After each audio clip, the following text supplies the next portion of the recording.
SNS College of Engineering, Department of Artificial Intelligence and Data Science, Cyber Security. This session we are going to discuss on cyber security best practices. So when we talk about the best practices, we are supposed to consider the practices which has to be adopted by individuals as well as by organizations. The best practices will have some common practices adopted by both individuals and organizations, and there are some practices which are exclusive only for individuals and only for organization. Let us discuss some of the best practices. First one we are going to talk here is for the individuals.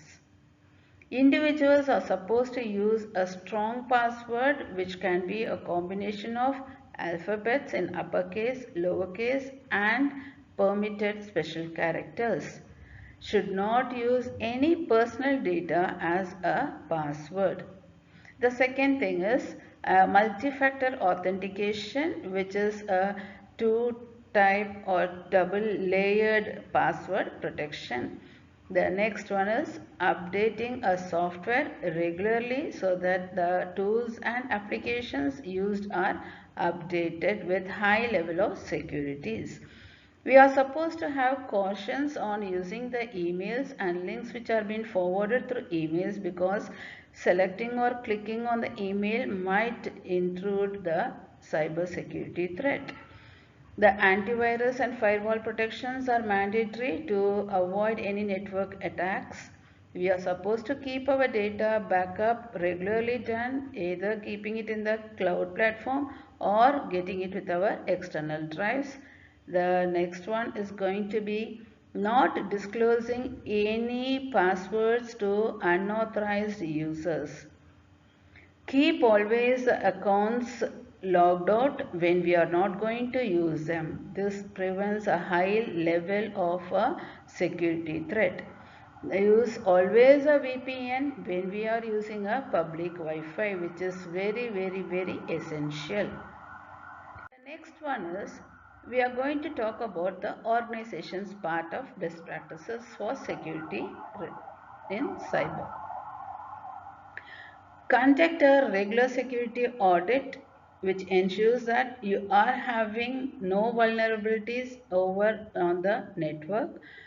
Train your employees, which is very essential, and the employees are supposed to have an educated over as a training wherein the employees will have a high level of knowledge being incorporated during the training process. They can put them into practice, and this training should include all that security awareness which is needed when working with any network. Implementing an access control, limit the access control to individuals depending on the type of the data the individuals are supposed to be handling during their process. So sensitive data are supposed to have a high level of access control depending on the type of data sensitivity. Use an endpoint protection so that the devices which are being connected to the network at the other end is secured. Encrypt the sensitive data. Use cryptography method so that end-to-end cryptography is being implemented to avoid any security breach. Monitor the network traffic. Apply a patch management policy. Also segregate the networks like an internal, guest, IoT device, etc. Always have a compliance and legal adherence to all the type of the network activity so that any unlawful act doesn't lead to a cyber security breach. Organizations should have a incident response plan to ensure that there is a quick and effective action taken in the event of any cyber incident, minimizing damage and recovery time. Future trends in cybersecurity. We are going to have an enhanced threat detection and response capabilities being introduced by the artificial intelligence and machine learning techniques.